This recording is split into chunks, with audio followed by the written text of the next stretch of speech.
Good afternoon. Yeah. Happy Tuesday. Why don't we say that? If we don't know what time of day it is, we can True. at least say happy Tuesday. This is a power lunch after all. Yeah. Some people eat lunch in the morning. What? Like before noon. Oh. It's like, that is breakfast. That is different. I'm not 100% today. Yeah. Okay. So you thought last week was weird. Jeff came back from Calgary yesterday with an extra special treat for me. Yeah, I came back with a fever. I had a fever yesterday. He sits down. I don't know if it's fully gone. I know. I'm a little bit but he sits down in my car. I go pick him up and he's like, I have a fever. I'm just great to see you too. First I checked for a mask. Yeah, you did. You tried. But anyways, he's here. So hopefully he survives this power lunch. My personal medical professional, aka Dakota, told me to drink lots of water. So the basics. I have that with me. But yeah, so hopefully he survives. We have I think kind of a back to basics topic today, but one that is really, really important to real estate investing. I would probably say the most important to real estate investing. I mean, if you disagree with me, we can chat about it, but I'd say it's really important nonetheless. And if it is your first time joining us for our power lunch, welcome to our power lunch. We are excited to have you here. If you are returning, welcome back. And obviously, we are super happy to have you back. As always, we want this to be interactive. That's why we don't have a set agenda for the power lunch or presentation. Yeah, the very first one that we did, we had a slideshow. Yeah. But we wanted this to be more interactive and more of a discussion than a presentation. Yeah. So, chime in if you have something to say, if you have something to add. Say hey in the chat if you're here. We like to know that you're here and that you're watching. Welcome, Paul. Hi, nice Paul. to see you here. So just like Paul did, say hey, and we'll try to get to your comment as quickly as we possibly can. Yeah, if you think anybody would find this beneficial, send it to your friends. Share the post. Then it'll reach a wider audience. Mm-hmm. Before we get started, actually, we have some exciting stuff happening in the next couple of weeks. We are going to be Jeff will hopefully be better, so we'll start with that. But we will be in Halifax. If not, there's always cold and flu drugs. Yeah, well, hopefully not.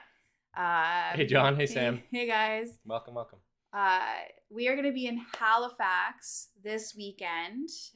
If you are in Halifax, reach out. We'd love to connect with you. And then next weekend, we are going to be in Surrey, BC. So we are one end of the country to the other. Well, and I just came back from Calgary, so and Jeff's doing that makes a lot of sense. Yeah, you've been a little bit of everywhere. So we are going to be in both locations the next 2 weekends. If you are in either of those locations, please reach out. We'd love to connect with you while we are there. It's going to be a wild couple of weeks. Jeff needs to get better to prepare for that. Yeah, we do these every Tuesday. I think you mentioned this already, but next week we do these every Tuesday at 12:30 Eastern time. So if you want to mark it in your calendar. Mm-hmm. But next week, are we moving it? Do we have to move it? We will have to. We haven't decided yet. We'll post about it, but we can't do the power lunch next Tuesday because we are stopping in Toronto in our trip.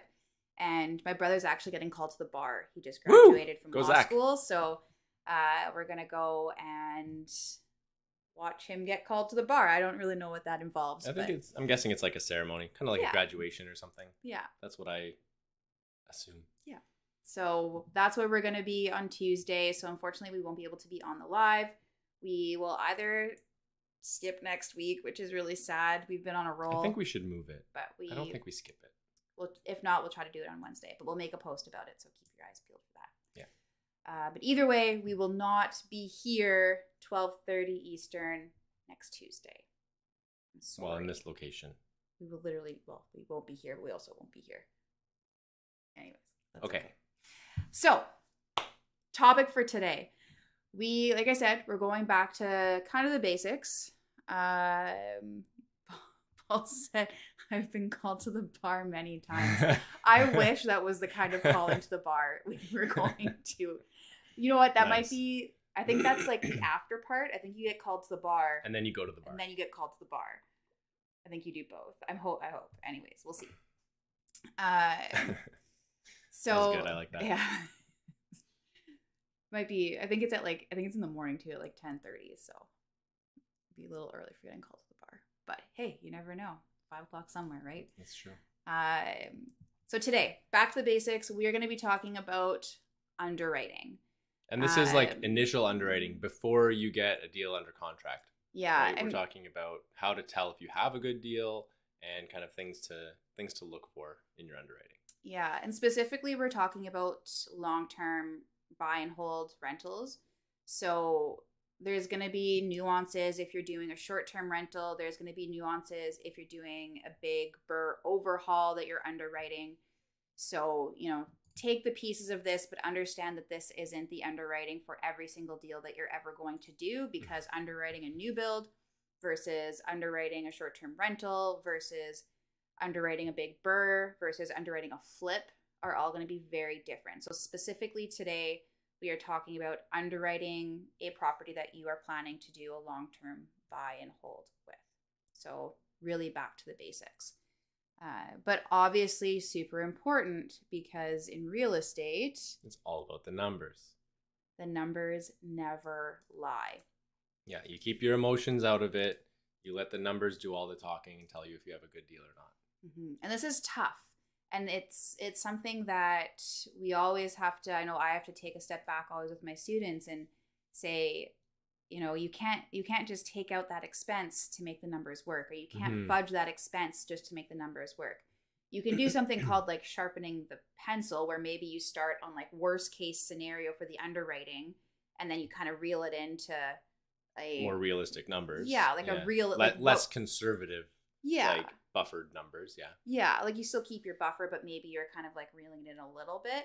But you don't want to be fudging the numbers because, maybe this is what this could look like, or maybe we can do this to save some money, because that's going to end up biting you in the butt in the end. You don't want to do that just to make the deal work. Yeah. Because at the end of the day, you're still going to have that expense. Yeah. And whatever you are doing to save money, I guarantee as your portfolio grows, you're not going to want to do that forever. Yeah. And it's very true. No longer going to be saving you money when you have to now hire somebody to do that. And now you're actually, like, your numbers aren't what you were expecting, because now you're paying that expense anyways. So, and we'll talk about that a little bit, I think, as we get more into... Yeah, we'll talk about specific expenses. Yeah. And where we commonly see that happening too. Yeah. Actually, maybe I'll bring it up now. Why not? So something that we always talk about a lot is in areas that you're trying to save, like if you're going to do something for the building and to try to save money, remember that that's time. Like that's your time that you're putting into the project. Yeah. It sounds like you're talking about specifically like property management. Yeah, property management, but even like if you're going to be doing your own like handyman maintenance, that kind of stuff, like anything you're going to be doing around the building. If you're doing those things, you should be compensated for your time. Because if you weren't doing them, you'd have to pay somebody else to do it. Yeah, exactly. And your time is super important. We all got into real estate. Well, not all of us, but a lot of us got into real estate to take our time back, because we want to create those income streams that, are consistent. I don't want to say nothing's ever totally passive, but as passive as possible, so that we can take our time back and choose what we do with our time and hopefully have more time to do the things that we want to do. Mm-hmm. So if you're not paying yourself for that very important time, then what are you doing, right? You're not really achieving your goal at that point. So we'll throw that out there. It'll probably come up again because it's a rant that we have often, again, with a lot of our students when they're first starting. Yeah, when you first start doing underwriting, it's very common, and we want to talk about commonly omitted expenses and things that are forgotten and that kind of thing. Yeah. But I guess first of all, where where do you get the initial numbers to even start your underwriting process? This is always a fun one. So you're going to get them from the seller or from the realtor, depending on if you're talking directly to the seller or if you're talking to a realtor in between that. Yeah. You're not, it's very, very unlikely that you're going to get the numbers you need from just looking at the listing, especially if the listing is just coming straight off of like realtor.ca. Yeah. It's very rare that you'll see any numbers. Maybe you'll see like property taxes or something like that, but the numbers, the expenses are not going to be in there. If you have a portal set up and it's coming to you through a portal, I think you get a little bit more info on the numbers, but you're going to have to reach out to the agent, or if you're talking to the seller directly, you're going to have to ask them for basically a pro forma. Their profit and loss. You want to understand all of their expenses detailed, and all of the income as well. Because remember, you're building as a business. So, and this is actually, she might be on the call right now, but I had a student that recently had a building under contract, and the seller was very, like, she was actually dealing with the realtor. There was realtors in between it, but she was having a really hard time getting the proper numbers from the seller. And the thing that we went back to was like, you need to really understand what's happening in this building. And I think it's, we get lost in the, like, we need these expenses. We're going to throw these expenses in. We're going to see what comes out of this, like out of this pro forma. But what it comes down to is you need to understand how this property is operating. So if you're not getting the expenses that you need, you don't really know what's happening in that property. Right? Like you can't get a good picture of how that property is operating until you get all those expenses. And sometimes it can be really difficult to get the expenses you need. And sometimes, unfortunately, you have to I'll call it educated guess on the like higher side of things or get your own quotes.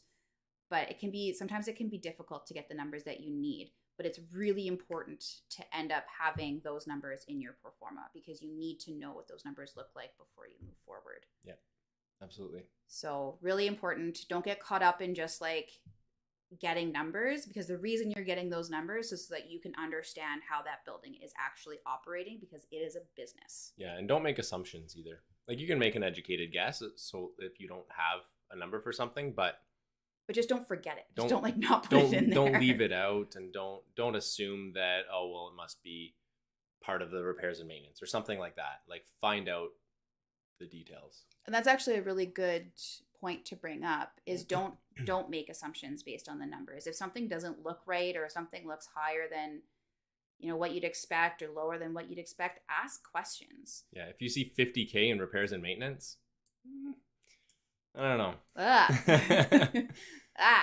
Probably they threw in some CapEx into that or something. Yeah. So that's not going to be the regular repairs and maintenance budget. Yeah, or even things like superintendents versus property management. Like, what are those roles? Because if there's no cleaning expense and you just assume that the superintendent is doing the cleaning, but it ends up that they just didn't give you the cleaning expense, now you have what can be a relatively expensive expense that you didn't account for. So when you get those numbers, don't be afraid to ask questions if you're not sure about what's included in a certain number. Again, that's part of how the building is operating. Yeah, reach out to clarify. Yeah, essentially that's what you're wanting to do.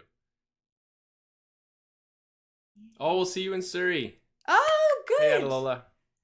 That's awesome. That's exciting. We're excited to see you. Yeah, what were we saying? Oh, so just making sure that you know what's included in all of these expenses that you're getting, and don't be afraid to ask questions about them so that you really get a good understanding on how that building is operating and who's doing what and where, like, what's getting paid for. So you have some numbers. You've gotten some numbers from the realtor. So what's commonly left out of those numbers? Because they're going to send you, here's the thing. They're trying to sell the building. So they're going to give you numbers, but they're probably going to, I don't want to say fudge them, but they're going to leave some stuff out, right? Leave some stuff up to the imagination. Yeah. Because ultimately they're trying to make the numbers look good to get their asking price. So they're going to probably end up leaving some stuff out, or just, you know, that was a fun noise. Anyways, something buzzed and I don't know what it is. Today. But yeah, so they're going to give you a lot of the basics. So you're going to see things, hopefully, you're going to see things like insurance, property management, or not property management, property taxes. Commonly omitted is property management. management. Well, you're going to be managing the property yourself, right? I love that one. Are you?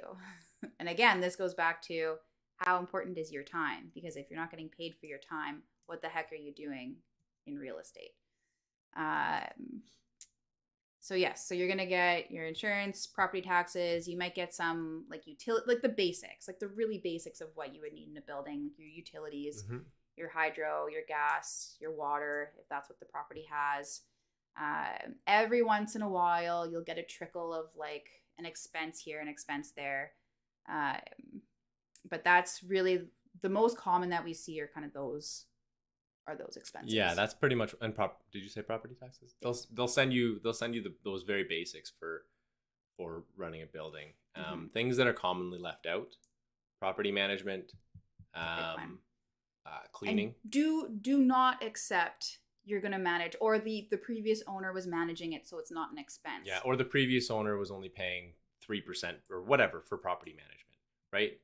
How much? Here's the real question when you're underwriting the deal. How much are you going to be spending on property management? Yeah. That's the question. Yeah. Because that's the deal you're underwriting. Yeah. So take their numbers, look at their numbers. Again, this is making sure that they make sense. So property management's a big one. That's one that we see is commonly either missed or we get a lot of pushback with property management. And you can Google it. Like you can Google industry standard for property management and it'll give you, I think the range depends on what source you get, but it's like 8 to 10, 8 to 12.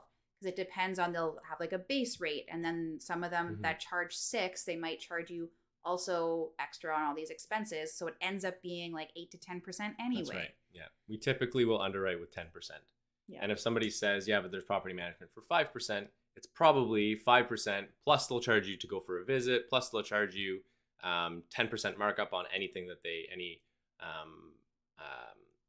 like repairs and maintenance that they have to do, any costs that are on them, they'll upcharge it. And you're just going to pay additional on top of your 5 or 6% or whatever it is. It typically ends up being 10% anyway. Yeah. So go with the industry standard. And it's not like you're making it up. You can Google it. And then depending on the source, it's going to be around that anyway. So property management is a big one. Repairs and maintenance is also one that isn't often included. To be fair, this is one that it is a bit of a tough one for them to give you, because in my perspective of what repairs and maintenance is either, you're covering stuff that comes up like, and this isn't your big ticket items, which we'll talk about after, but these are things like, light bulbs burnt out, so you have to change the light bulb. Maybe smoke detectors going. Yeah. We just dealt with that one. Smoke detectors. Maybe you have to like paint between tenants or something like that. Like these are your changing doorknobs, like things that break. Small things that break that need appliances. Yeah. So it's a bit tough because like to me it's either you're paying for those things or you're banking that money for when something does happen. So that one I kind of get when they don't give it to you, because everybody has their own way of putting in repairs and maintenance. But you need to put something in. Well, they should be giving you what they've spent on repairs and maintenance. But maintenance is always taken in many different ways. So that's why it's important to ask. So make sure you have a repairs and maintenance budget. So again, this is for if anything breaks. And then if you don't use that, you put that into a fund afterwards, because, maybe no light bulbs go 1 month, but then the next month, every single light bulb in your building goes. Think about it like an annual budget that you're adding to that fund every month, essentially. Yeah. Based off of the rents that are coming in. Yeah. I like to call it a slush fund, but slush fund or reserve fund. Yeah. I was going to say, you always correct me and say reserve fund. Because I've had so many people say, what's a slush? A slush? Yeah, exactly. What's a slush? It's slush. So repairs and maintenance is a big one. That's not to be mistaken with capital expenditures. So that's your big ticket items. Those are kind of two different categories. So repairs and maintenance is like your little kind of day-to-day things that you're fixing. Your capital expenditures are your big ticket items that you're going to have to do. Roof, windows, foundation, like boiler or furnace. Anything that's like repairing a whole like driveway, parking lot. Parking lot. It's called. Yeah.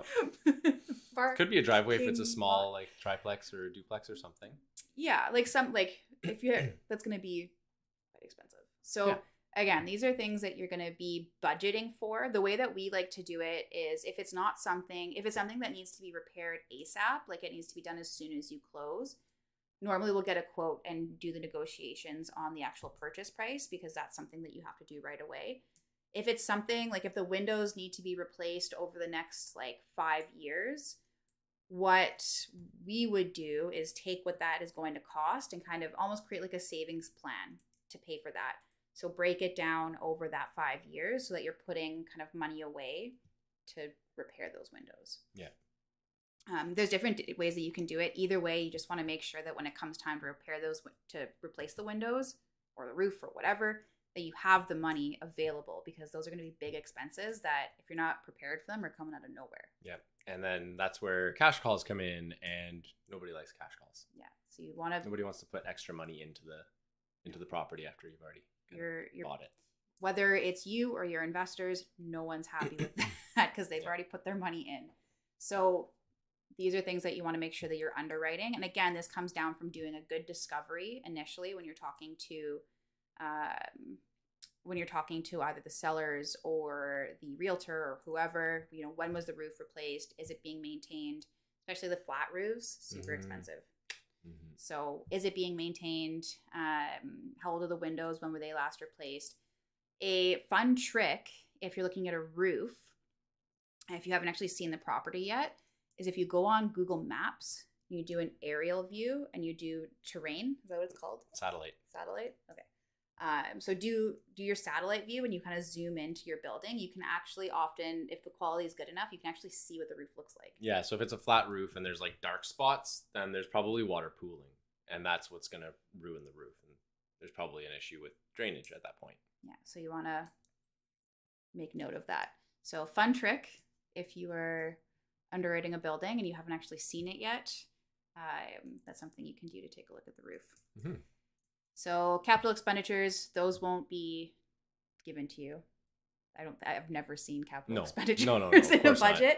So that's something you have to remember. They're putting off, they know they're going to sell this property. So they're putting off replacing the windows and the roof and whatever those big ticket items are so that the new buyer can do those items. Yeah. That's commonly what happens. Yeah. So you're going to have to do good due diligence, make sure that you know the age of these things. It'll also come up in your inspection as well. Should. If you have a decent inspector, they should be able to tell you if these things need to be changed. So you want to make sure that you put that in your numbers to budget that needs to be done. What else is commonly omitted? One that we have in Canada, it's not a problem everywhere, but it is a problem in Canada, is snow removal. Well, let's say lawn and snow. So yes. Then it's a problem everywhere. That's true. Okay, we can lump them together, lawn and snow. But snow removal can be really expensive. Snow removal, yeah. Especially if you can't just push the snow and you need to actually remove it from the premises, then that's really expensive. And it's gone up. So this is another thing. If they do Hi, give Lisa. you... Hi, Lisa. If they do give you a snow removal budget, but maybe they've had this contract for a long time, they have a special deal with this person. Or they have multiple properties and they have a discount. Yeah, it can be really... And it's gone up because gas has gotten so expensive. Everything's gotten expensive because of gas. So because these people, they have vehicles and they need to cover their expenses for their business, they're going to charge you more. So I've seen snow removal gone up. It's gone up significantly in the last couple of years. Absolutely.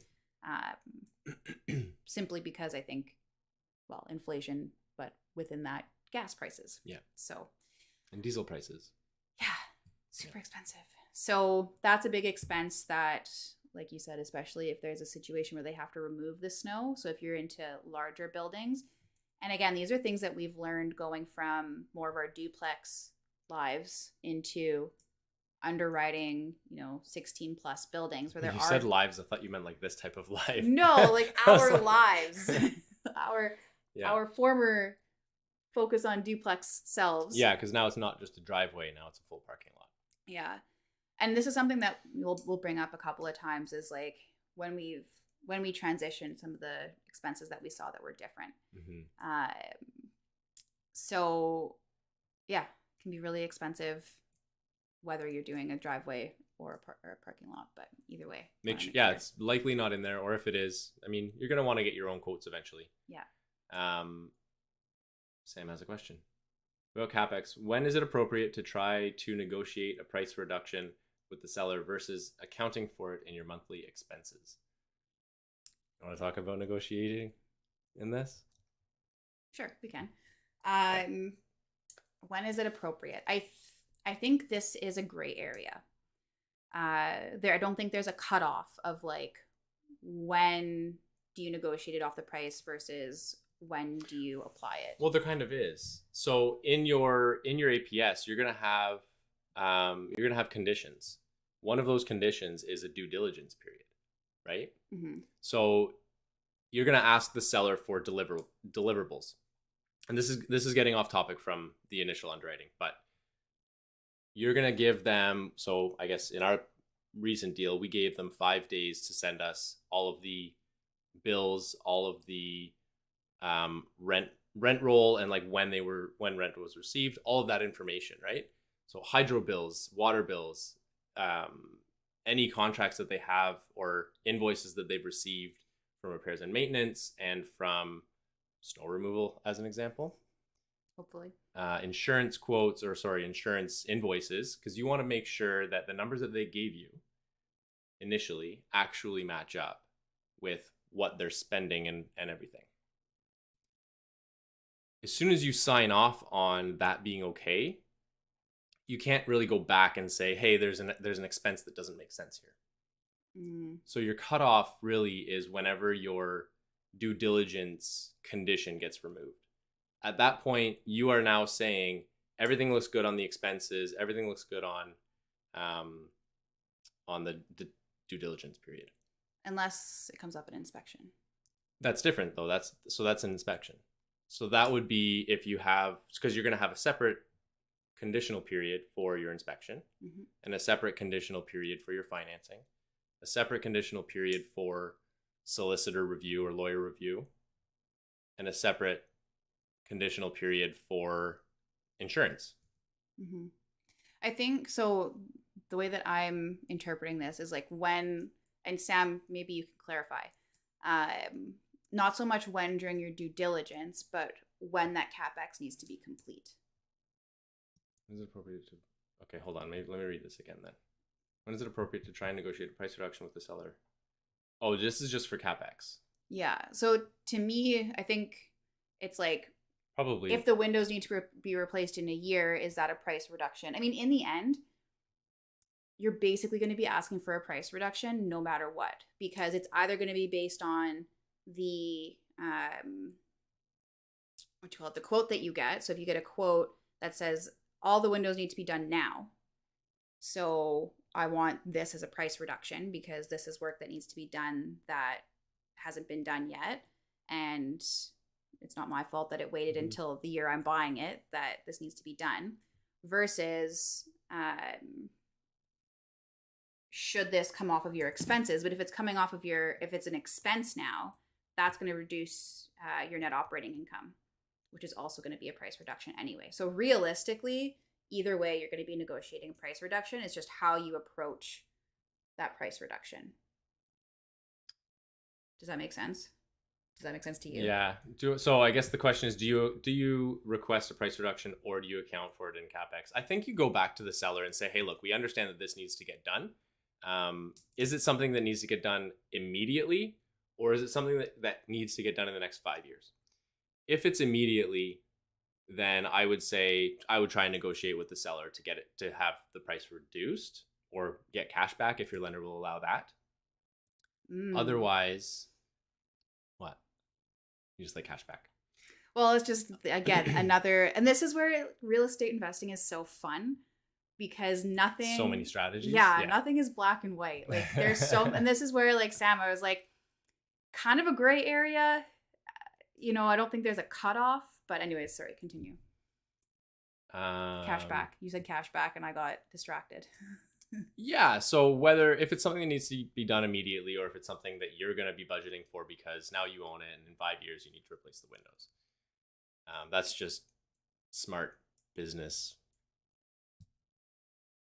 I don't know the word I'm looking for. I was sure you were just done. No. I thought that was the end of your sentence. I'm stuck on a word. Anyways, you're just setting yourself up for a future expense. Or not expense, I guess, but whatever. Future cost. Yeah. I would try to negotiate as much as I can out of that. Maybe they don't pay for the full amount of the windows and you just negotiate a small price off, but start at the full amount. Mm-hmm. See what you can get. Yeah. And again, I think it's something that not like play by ear, that's the wrong like way to say this, but you kind of have to do a case by case and seller by seller because every seller is going to respond differently depending on how you approach it. And I think, again, this is where getting to know your seller is going to be really important because you'll have a good idea of what they'll respond to and what they won't respond to. But when it comes down to it, like I said, either you're reducing your net operating income, which is going to reduce the value of your building because now this is an expense that you're adding on, or you're just saying, hey, this is the quote I got.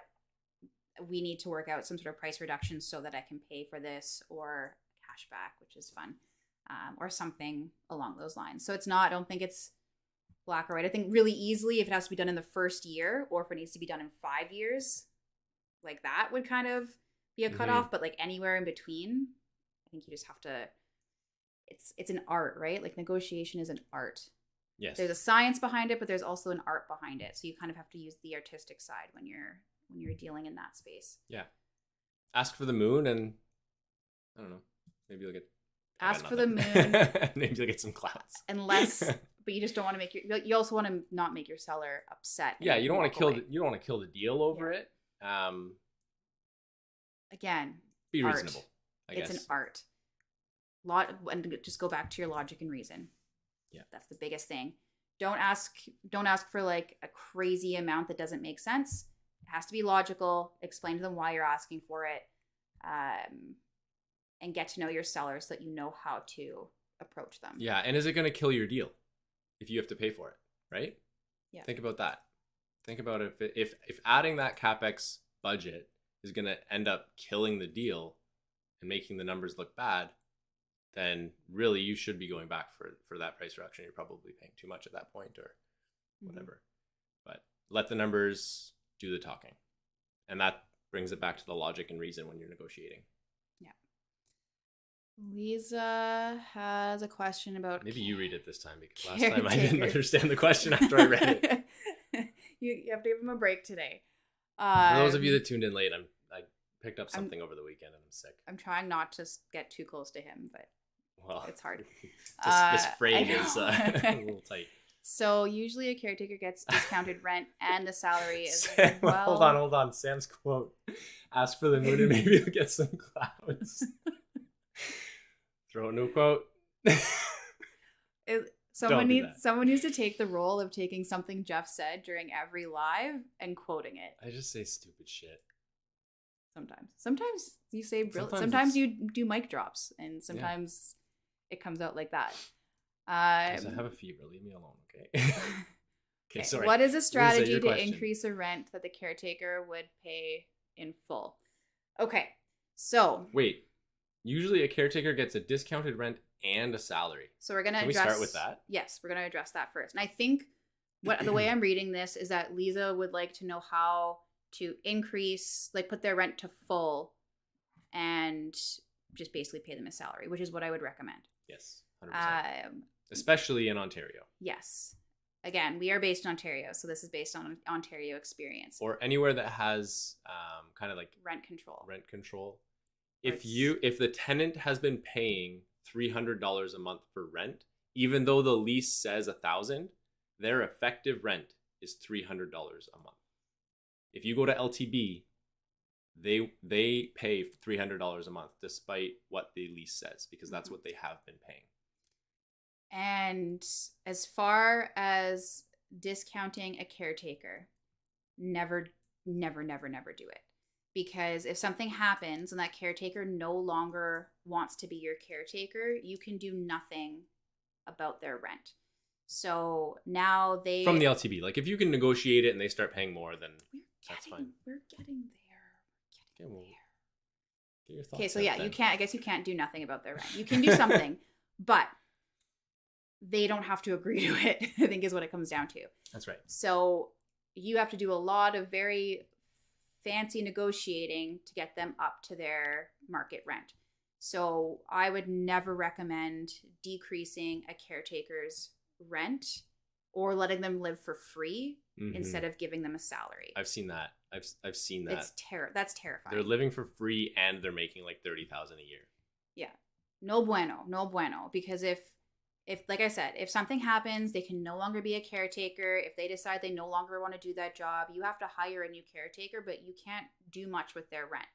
What you would have to do is basically have them agree to increasing their rent to market. And I know you're like, no one would ever agree to do that. This is where you have to do some fancy negotiating. There's different strategies you can do to approach it. You can, like, if something needs to be updated in their unit, you can offer to like do some work in their unit in exchange for increasing their rent. Sometimes even, like, it depends on the tenant, but sometimes you can go in and say, market rent is here. Like, you're here. Can we maybe like meet in the middle somewhere? Because I need to be able to pay for the expenses of this building. Sometimes you can have a very like a good conversation with the tenant. And again, it depends on who that tenant is. So there are strategies to be able to increase the rent for that tenant. But either way, you're going to have to get them to sign an agreement to increase their rent to that. And they don't technically have to agree. Yeah. So if you have a caretaker and you're planning on putting one in your building, do not decrease their rent. Do not let them live for free. They're going to pay their full rent and you are going to pay them a salary. It's also much nicer for accounting because you see the money in, the money out. So an example, we pay our tenant to cut the grass. He wanted to take it off of his rent. I said, no, pay me rent in full. And then and then invoice me for the grass and I'll pay you through the invoice. Mm-hmm. Super, super important. Bringing this back to underwriting though, underwrite it as is, right? So you're going to underwrite it, your deal, before you put it under contract, with the caretaker getting that discounted rent. So whatever rent they are actually paying, and then whatever salary they're getting as well. Don't change your underwriting to fit what you want, because you may not end up getting that, as Dakota was just mentioning. Mm-hmm. And then on those lines, if you are told that units, and again, we're talking from the experience of being in Ontario, where it's very tough to increase a tenant's rent beyond what the province allows, unless you're in a non-rent controlled building. It's very tough to change someone's rent and to have someone leave your unit to get up to market. We have friends. Oh, they're just leaving a package. It looks like they're okay. You must have to sign for it. Go see. Okay. I'll be back.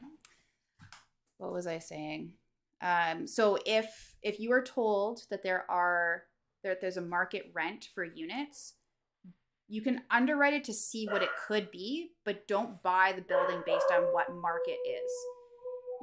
You want to make sure that you're buying it based on what the current rents are, because you need to do the work to get it to market. You're not buying it for what it could be worth. Okay, so really important from an underwriting perspective again. Moving on from that. So the other expense that you want to make sure is included, and this is specifically when we started going into doing some larger buildings, because typically when you're doing a larger building, you're going to be putting it under a new corporation. And if you're putting it under a new corporation, you're going to have accounting expenses. Because with that new corporation, you actually have to file taxes because it's a new entity, right? So you have to file taxes specifically for that corporation. So those, again, are expenses that you need to add to your underwriting because you're going to need to pay those accounting fees to actually pay to do your taxes every year. There's interruptions at our home studio. Sorry, guys. Did we get something exciting at least? You got your passport. Ooh. So, yeah. What about you? Not yet. Guys, I can leave the country again. I can leave the country. Anyways. So we were just talking about accounting. I think that pretty much goes over kind of commonly forgotten expenses, except for the expenses that we learned about when you need to go into larger buildings.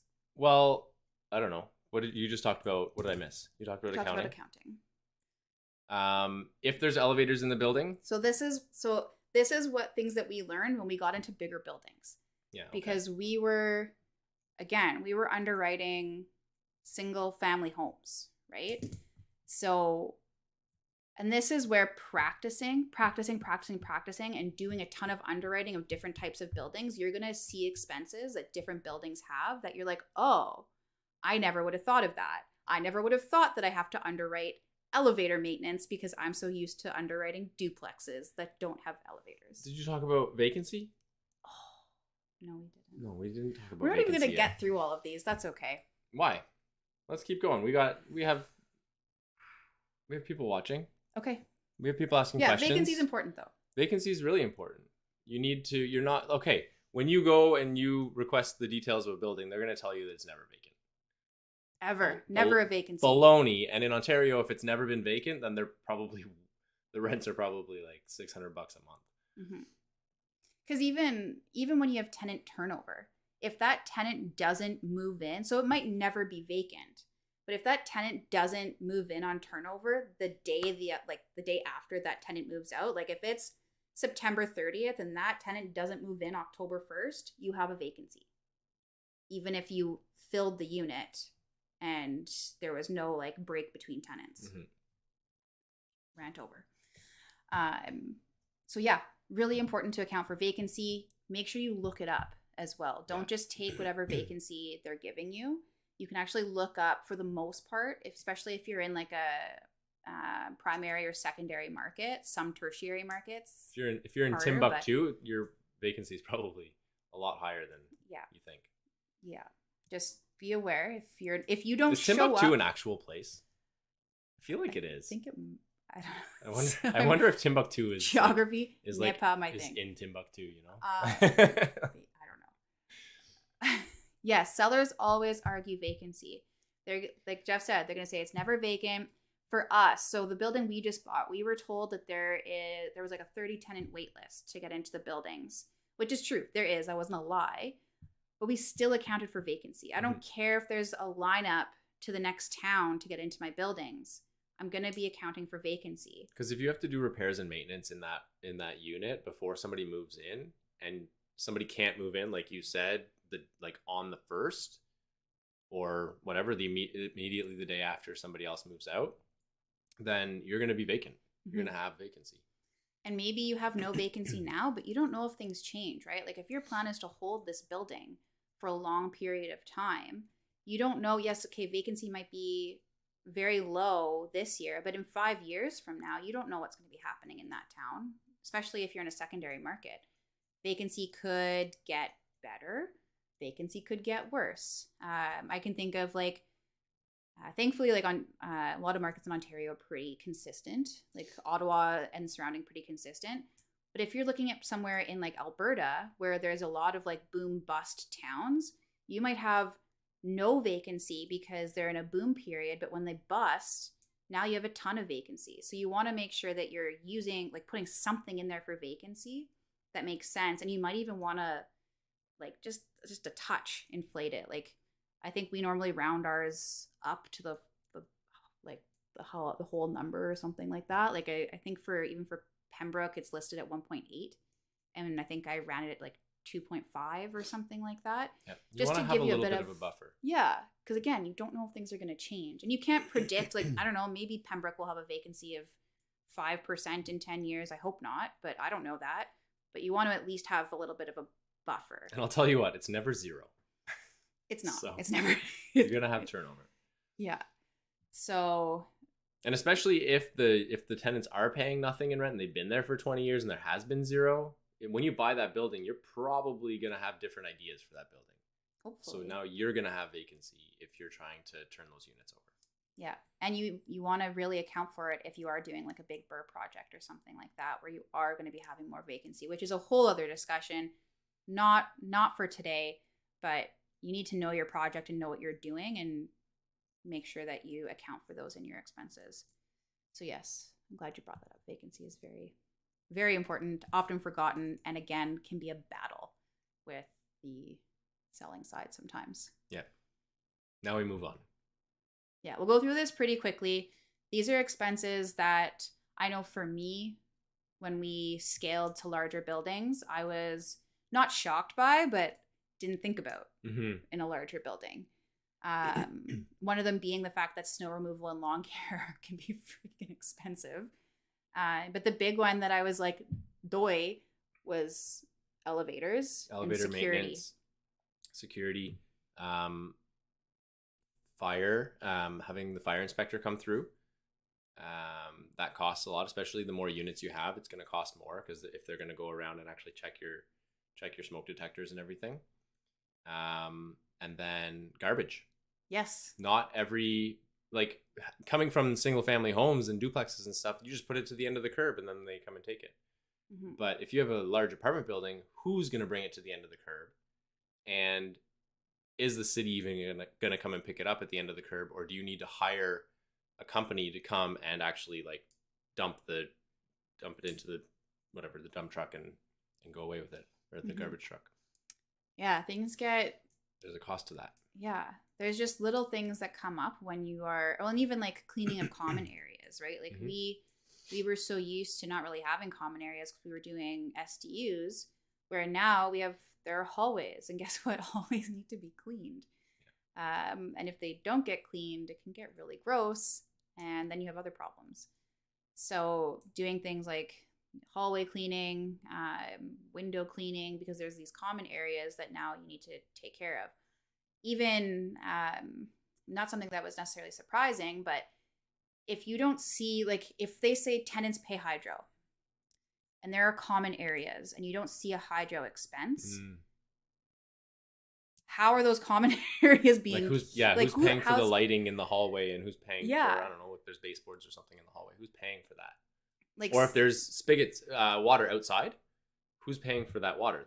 There has to be, if all the units have their own water, there still should be a common area water that you have to pay. So if you don't see these things in the expenses you're given, there's something missing. Because, or if a tenant is paying for that hydro, that's also a problem. Because if they realize that they're paying for it, they're not going to be very happy.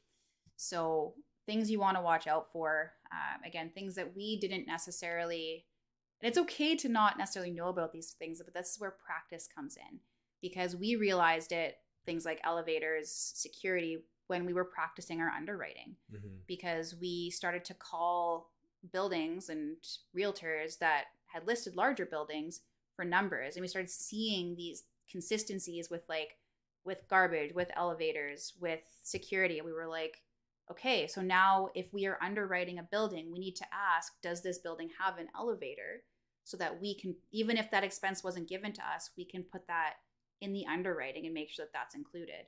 So making sure, this is where practice is so important, and practicing different types of buildings, and like not just one, like running one 20 unit, like doing multiple 20 units, because there's going to be different features in different buildings that may not be. Is it a walk-up or does it have an elevator, right? These are, those are going to have different expenses. I think I saw one that had like a sprinkler system recently. It was like, again, like new things. So you want to make sure that you're practicing, and you're practicing different types of buildings in different types of locations, because you're going to see different expenses come up, and that will make your underwriting better, because you'll know those expenses exist and you'll be able to add them to your underwriting. Yeah.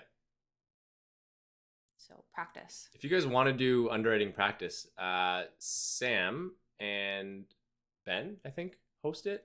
There's like this has nothing to do with us. I'm just shouting out this initiative that they took, but they're doing this underwriting practice where if you have a deal, you can bring it in and underwrite that. So reach out to them if you're interested in that.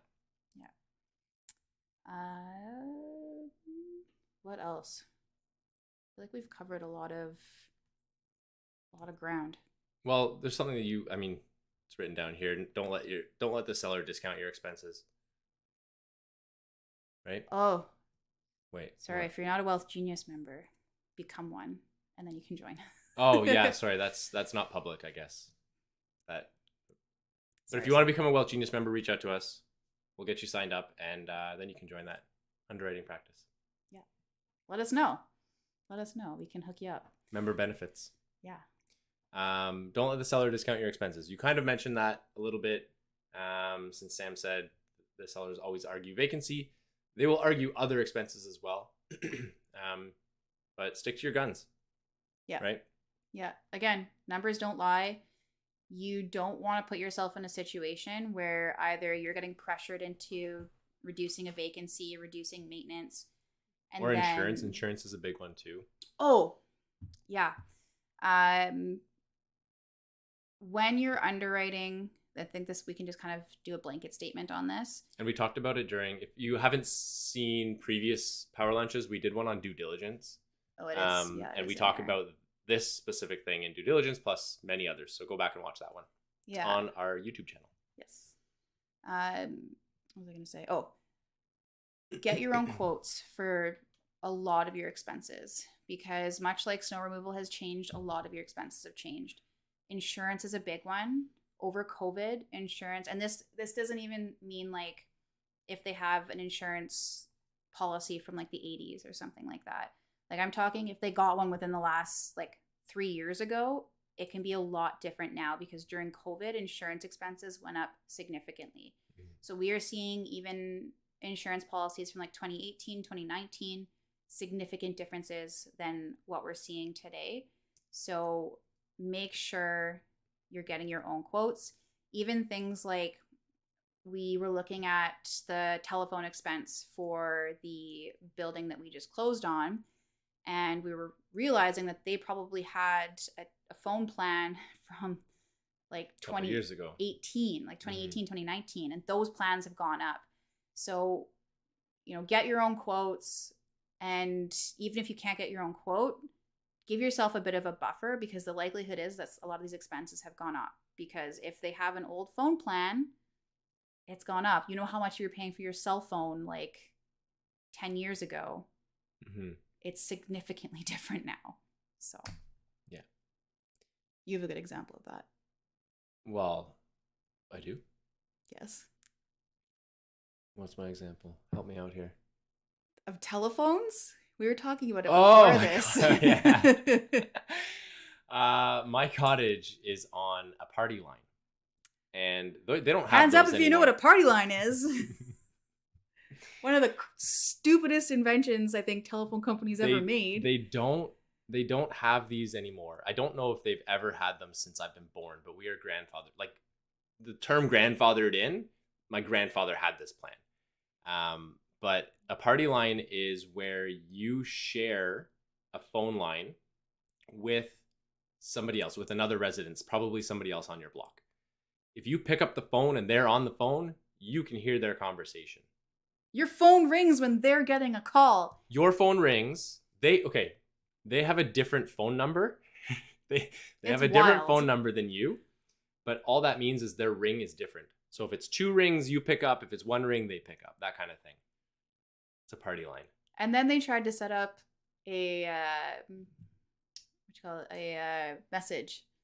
Oh, somebody tried to set up a voicemail that picked up after like 2 rings because they weren't there. And I realized that this was the case because I called the cottage and some random voicemail picked up. And I had to call the number, wait for their voicemail to pick up and say, you can't have a voicemail on this. This is a party line. Or we're just going to set ours to pick up after 1 ring. Like, it doesn't make any sense. And it's like, again, this is, and how much is your party line? I don't know. Probably $5 a month. Like, so it's a landline. If your building is on a party line, it's going to be a little bit more expensive. Let's be real. But things like insurance definitely have gone up. Also, please message us if you like have ever had a party line before, because this was new to me when I went to Jeff's cottage, and I think it's wild and It's hilarious. the only time I've really ever heard of it. Other than Lisa remembers party lines. yeah, nice. Yeah, 70s and 80s. So I think we had a party line in my house where my brother had his own phone number. That And makes sense. yeah, because it's the same house. If you pick up the phone, then somebody's on the phone, then obviously it doesn't matter. But He basically different buildings. He got his own ring. He got his own ringer, right? So if it rang twice, it was for my brother. Yeah, that was. I think that was pretty common. But yeah, insurance. Okay, I actually did have a friend that had a party line, but not with 3 different places, like 3 different cottages. Yeah, I don't even know. I don't know where the other one is. I don't know who that other person is. But it's never. I mean, we don't use the phone that often, so that's why. Anyways, this was a funny conversation we had before this when we were talking about what our topic was going to be today. So, yeah. But point being, expenses have changed. Expenses have gone up. Get your own quote, especially insurance. They could be underinsured. If that building burns down and it's under their policy, they might not even have enough coverage to rebuild. They could have a blanket policy where they get discounts on their premium. Many things, like many reasons that their numbers are going to be different than yours. Plus, just their premium may have gone up a little bit and they have the right amount of coverage. But when you go in now to get your own, then it's probably going to be more. Our last insurance quote came back more than triple what the seller had in 2015. I'm not surprised. He did have a blanket policy on many other buildings. Exactly. Not surprised. It messes with your numbers. So my recommendation for that is underwrite with what they're giving you. And then during your due diligence phase, verify, get your quote. Don't just if you're underwriting 5 buildings, don't call your insurance broker and say, hey, I need a quote for all of these because I'm doing underwriting. And then none of them go through. That insurance broker is probably not going to want to work with you. If you want to get either talk to your community, or if you have an insurance broker that you're just do you have what have you seen for or these practice. Types of buildings? Practice is another one. Practice, and then you just start to be able to make those educated guesses. Yeah, but do the best you can with your first initial underwriting, and then if you have to do some renegotiation once you get under contract because the numbers are now way different than what you had, so be it. But do the best you can with the underwriting and the knowledge you have, and it comes down to practicing, and educating yourself, understanding what those numbers are, but then practicing. But if you're throwing numbers in there, that's kind of an educated guess, it makes it really difficult to negotiate with logic and reason. Yeah. If you have an actual quote that says my insurance is $20,000 when you put $15,000, then it's easy to go to them and say, with logic and reason, and say insurance has gone up. So the NOI is different. Yeah, but, definitely. But if you're just throwing numbers in saying, oh, I think it's going to be $20,000, then you don't really have much to stand on at that point. We'll cut it there because this has been a lot. I always say that we'll do a quick one today, and I was going to try to save Jeff, but it is what it is. Yeah. I hope you got a ton of value out of that with your underwriting, because we have an event coming up. We do have an event coming up. Check this out, guys. We were just talking about negotiating. There it is. We were just talking about negotiating. So that is going to be a big topic during our discussion on October 18th. We're going to be talking about how we negotiated our 24 unit. It is a brand new building, and we got a ton of equity on the buy just by negotiating and really using $600K of equity on the buy on a brand new build. Yeah, it was a lot of negotiating, but it came down to logic and reason. So we're going to go over some negotiation strategies, some of the strategies we used specifically for the 24 unit building. And really, it encompasses a lot of what we talked about today, where you have numbers and sometimes those numbers don't align afterwards, and you have to do that renegotiation. So it's early bird pricing right now. As you'll see, it's $387 normally, $25 for your ticket. Early bird. There's going to be networking. There's going to be us. There's going to be we're going to be there. Networking about discussions about negotiating. It's going to be a lot of fun. So grab your tickets. I know last time we talked about a discount code. We might still be able to get you one. So message us if you're interested in coming, and we can see if we can still get you one. Because I know the last one was for a limited time. But we'll see what we can do. So message us. We'd love to see you there. We'll post the link in the description. Otherwise, as always, thank you for coming. We normally do these every Tuesday. We will not be here next Tuesday because we're going to be in Toronto celebrating my brother going to the bar as a lawyer. He's going to be called to the bar as a lawyer. That's cool. Because he graduated law school. We're not getting called to the fun kind of bar, as Paul said earlier. So otherwise, we are going to try to do it on Wednesday. And then we'll go back to our regular schedule of being here Tuesdays, 12:30 Eastern for power lunch. Thanks for tuning in. We'll see you next time. Bye, guys.